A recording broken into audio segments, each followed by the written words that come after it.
boa noite, povo abençoado do Senhor. Deus abençoe a sua vida, Deus abençoe a sua casa, Deus abençoe a sua família, Deus abençoe o seu lar, Deus abençoe a tua semana. Hoje a palavra do culto foi no livro de Daniel. Falava que os homens que intentaram contra Daniel, intentaram contra ele na lei do seu Deus. E o que eles fizeram? Que ninguém levantasse clamor, oração ou petição a nenhum outro Deus no período de 30 dias. E isso seria uma grande afronta ao rei, a sua palavra. E induziram o grande e poderoso rei Dário a assinar tal decreto. E sabendo de tal coisa, Daniel, ele não se deixou ser persuadido pela sua confiança em Deus. Ele fez questão ainda de abrir a janela e demonstrar que ele tinha temor, compromisso, responsabilidade ao Deus dos seus antepassados, que era o seu Deus. E aqueles homens que tinham inveja de Daniel, porque afinal de contas, Daniel tomava conta de 120 províncias.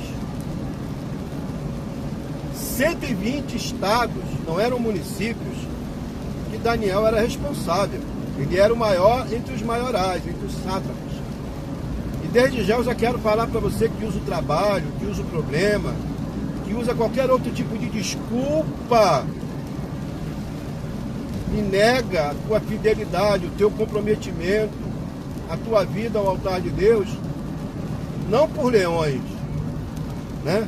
Mas por coisas que uma hora vão se findar em nossa vida. E mesmo tendo esse comprometimento, Daniel, por 3 vezes ao dia, orava ao Senhor. Por 3 vezes ao dia, Daniel, ele tinha aquele seu compromisso que não podia tardar e nem faltar. E como nós bem vemos no livro de Daniel, nos capítulos 8, 9, 10, 11 e 12, Daniel não era aquele homem que fazia aquela oração corriqueira, aquela oração apressada, aquela oração, né, pastora Wanda? Daniel 6. Que ele tinha pressa porque ele tinha as províncias a tomar conta, a prestar. Não. Ele fazia a sua oração com o começo, com o meio, com o fim, com aquebrantamento, confissão de pecado, para que Deus pudesse renovar as suas forças e lhe dar um poder de comunhão. Daniel 6 vai falar isso. E ele tinha conhecimento, né? E através de tudo isso, nós observamos que era um homem entendido, que discernia, interpretava sonhos pelo poder de Deus, mas que não se deixou levar pelo poder, não se deixou levar pela autoridade a qual o rei tinha lhe dado, porque ele sabia com quem ele tinha o comprometimento de comunicar, de falar, de pedir, de rogar, que era o Deus Todo-Poderoso. Primeira coisa que eu aprendo com Daniel é que oração, ela tem que ter começo, ela tem que ter meio, ela tem que ter fim, para que a gente tenha o quê? Propósito. O propósito da nossa fala. Uma oração sem propósito, ela não tem cabimento. Uma oração sem propósito, ela não tem sentido. E o propósito de Daniel era que Deus o ajudasse naquelas situações com o seu povo, e principalmente no cativeiro, que ele também, embora tivesse uma autoridade, embora tivesse o poder que o rei lhe tinha concebido, ele se preocupava com os seus. Você tem se preocupado com os seus ou com as suas coisas? Você tem se preocupado com os seus irmãos da igreja que estão no vale, na luta, que estão com a enfermidade, que estão desempregados, enfim, que têm dificuldades como todo servo e serva de Deus tem? Ou você está preocupado só com você? Porque eu não vejo esse egoísmo na vida de Daniel. Eu vejo um homem totalmente comprometido com a dificuldade do seu povo, com a dificuldade da sua nação. Verdade. E quando ele ora, o que acontece? Aqueles homens vão correndo dizer ao rei: olha, tu não fez um decreto? Tu não ordenou que não se levantasse clamor, nem oração, nem petição a ninguém durante um período de 30 dias? E aí o rei, já percebendo a trama, a conspiração, a maldade, a inveja, o ciúme, a nocividade nas palavras daqueles homens, o rei entendeu que o que eles queriam, na verdade, era que exterminasse Daniel. Eliminar Daniel. Matar Daniel. Isso não te arremete nada nesses dias de hoje, não? A Bíblia vai dizer que o diabo veio senão a matar, roubar e destruir. Mas Jesus veio para desfazer as obras do diabo. Vem muito entristecido, o que é que ele faz? Manda preparar o seu edito, porque afinal de contas a palavra dos medos e dos persas, ela não poderia ser voltada atrás, ele não poderia revogar o seu decreto, a sua própria lei. E o que nós aprendemos, irmãos? Que existem leis que são absurdas.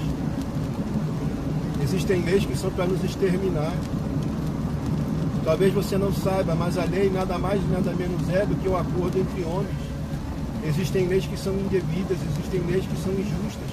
Existem leis que são feitas para destruir a família, para destruir a igreja.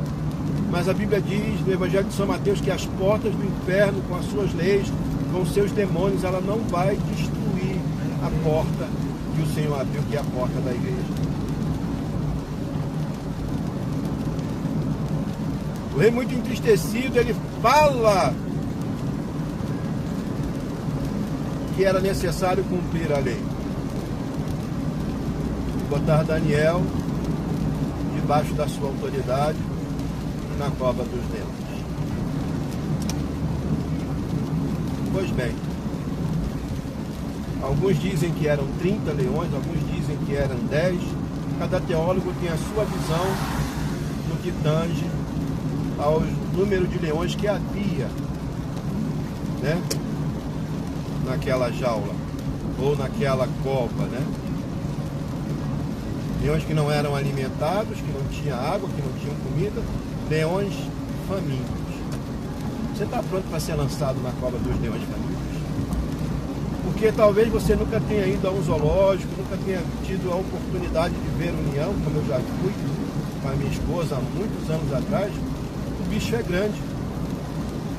O bicho tem realmente uma potestade, uma realeza, uma imperatividade de presença que causa medo. Né, pastora Amanda? É. E quando eu me refiro a esse leão, é aquele que o Senhor Jesus fala: vejo Satanás como um leão, bramando ao vosso derredor, buscando a quem possa tragar.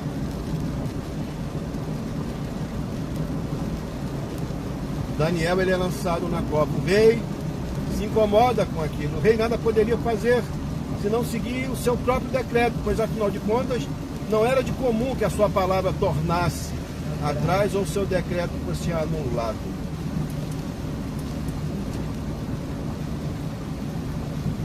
O rei soberano, ele mesmo que era o seu decreto. Por quê, pastor Carlos? Porque ele foi orar, ele foi jejuar, não aos seus deuses que nada poderiam fazer por Daniel, que não tenham autoridade e o poder de uma esfera espiritual como Deus de Israel, como Deus de Daniel. E o que nós aprendemos? O que nós enxergamos? E naquele momento o próprio rei, ele se dobra ao Senhor dos Exércitos. Ele se dobra ao Deus vivo. Ele se dobra ao Deus Todo-Poderoso. E o Deus Todo-Poderoso, ele interfere naquela situação, naquela ocasião. Sabe o que ele faz? Ele chama os tangedores, ele chama os seus músicos e entra em oração e jejum, talvez movido pelo desespero ou pela consciência de talvez agido de uma forma injusta contra Daniel, mas ele tenta resolver, irmão. Pior do que não fazer alguma coisa é não fazer nada, é não dar o passo, é não criar coragem, é deixar o medo, é deixar a covardia, é deixar a omissão se apoderar dos seus pensamentos. Quantos de nós, meu irmão, deixamos o medo, a incerteza, a insegurança e nos esquecemos que Deus é um Deus de fé. Ele requer de nós fé, Ele requer de mim fé, e fé é algo que não se vê. A Bíblia vai dizer que a fé é o firme fundamento das coisas que não se veem, mas certeza das coisas que se espera que aconteça. E através daquela situação, o rei ele ora, ele jejua. E creio eu que dentro do seu coração havia uma ansiedade, pastor Amanda. Porque mal sai o sol, ele corre. Ele corre, chama seus servos, suas guardas real.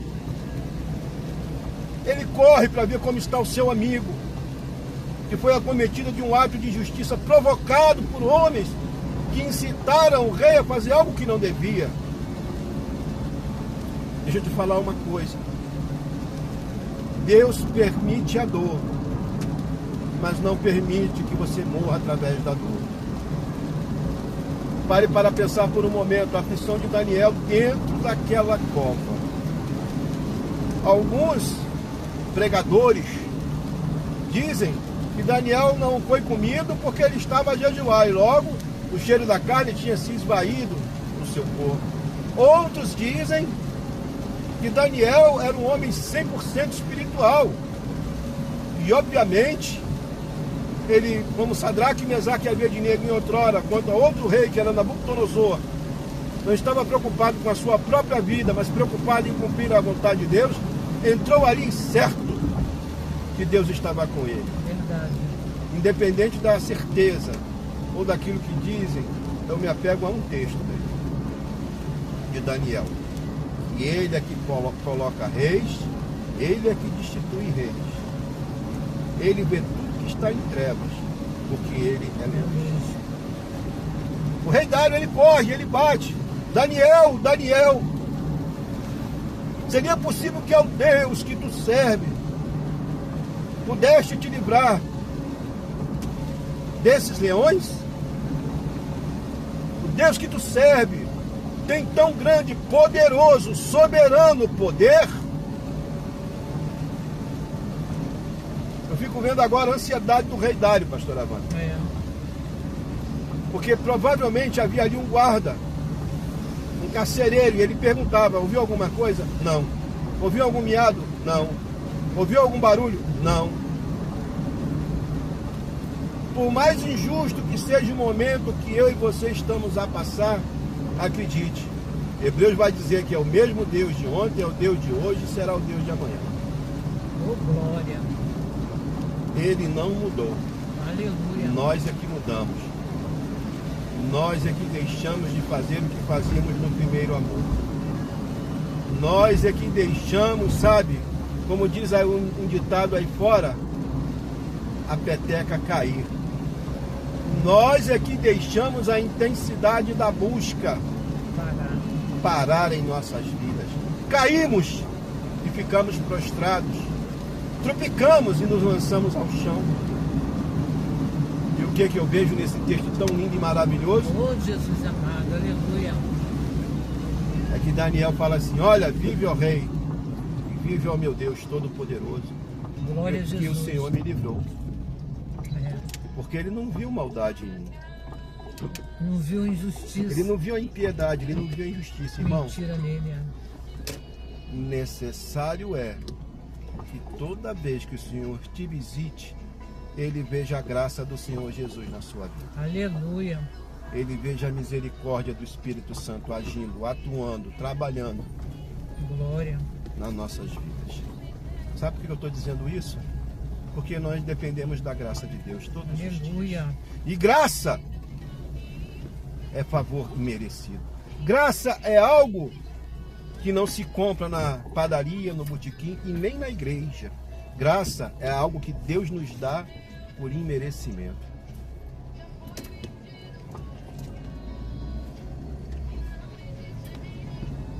Daniel, ele louva a Deus, ele glorifica a Deus. E quando ele sai dali, ele sai com uma nova experiência. Então logo Daniel sai, o que acontece com seus adversários, pastora Wanda? São lançados. Eles são lançados no seu lugar. Há uma troca. Isso aí. Há uma troca. Deus vê aquilo que o homem não vê. Glória. Deus vê aquilo que fala, Deus vê aquilo que trama, Deus vê aquilo que projeta. Deus vê o que eu e você não vemos. Estamos inocentes, irmãos, diante deste mundo pervertido, pecaminoso, mundo que tem prazer em fazer o que é mal, mundo em que vive entregando-se a sua libertinagem, as suas concupiscências. Deus vê. E Deus honra os seus. Só que Deus, como diz a própria palavra dele, ele é amor, mas ele é fogo consumidor. E ao culpado, aprenda isso, ao culpado, o Senhor não tem inocente. Ele exige medidas justas e ervas justas. Então logo Daniel sai dali. Ele sai dali totalmente confiante no poder de Deus, na presença de Deus, na graça de Deus, na unção de Deus. E aqueles homens, pastor Wanda, o que aconteceu com eles? Tão logo se abriu a cova e mal chegaram a pisar, o texto é claro, foram despedaçados. Arabasui de canto res. Rebende adastui de coma narasúria. Sabe o que eu vejo aqui? Essa palavra linda de Isaías que diz que toda ferramenta preparada contra ti não prosperará. Isso aí, meu irmão. Toda língua que se levantar contra ti em juízo, tu a condenará. Porque essa é a herança dos eleitos do Senhor. Oh, aleluia. Glória a Deus. Há uma herança. Há uma promessa. Glória. Assim também como há uma promessa na vida de Daniel, eu creio que há uma promessa na vida da tua família, do teu filho, do teu marido, da Glória tua a esposa. Jesus. Aleluia. Há uma promessa. E as promessas de Deus, meu irmão, ela nos segue quando nós somos fiéis a Deus. Nós não precisamos correr atrás dela. A Bíblia diz que ela nos seguirá. Então que nesta noite, assim como Daniel, você venha ter um comprometimento maior com Deus. Você venha priorizar o Espírito Santo de Deus na sua vida. Como está a tua vida com o Espírito Santo nesta noite? Porque muitas das vezes o leão é o teu trabalho, muitas das vezes o leão é a tua escolha, a tua decisão errada. O pastor Renato hoje falou algo tremendamente. Quando nós queremos ser obreiros, irmãos, nós temos que nos espelhar em obreiros e temos que criar um bom testemunho de obreiro. Quando nós queremos ser qualquer outra coisa em nossa área profissional, a gente se espelha em alguém e procura fazer idêntico, se não melhor. Qual é o tipo de espelho que você é? Você é Daniel ou é os acusadores? Como é que está a tua casa, a tua família? Como é que está a tua vida nesta hora? Estão a orar como Dário?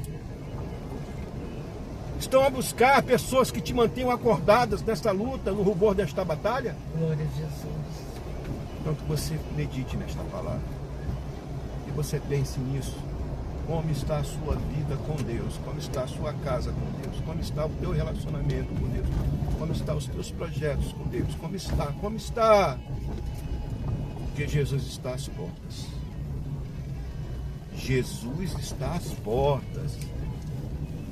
E a Bíblia vai dizer no livro de Isaías que já se ouve a gritaria da multidão. O Senhor dos exércitos, ele passa em revista aos seus soldados. Fique com essa palavra. Aleluia. Se Deus te repreende é porque Ele te ama. Se Deus grita é porque Ele te tem por filho. Se Deus te açoita é porque Ele não quer que você se perca nos vendavais deste mundo tão turbado, que parece estar sem direção. Mas acredite, Deus tem o controle de tudo. Deus não perdeu o controle do mundo, viu? Aleluia, Jesus. Deus não perdeu. Pode ter guerra, peste, pode ter um monte de coisas que aos nossos olhos, porque nos olhos do ímpio é assim, está descontrolado, mas os olhos do servo de Deus não. A gente está vendo que Deus está no controle. Que Deus te abençoe. Beijão, hétero, do pastor Carlos. Um grande abraço na sua vida. Pastora Grande Wanda. abraço da pastora Wanda. Deus te abençoe. Uma semana de bênção e realização. Ô glória, fiquem na Aleluia. paz. Glória.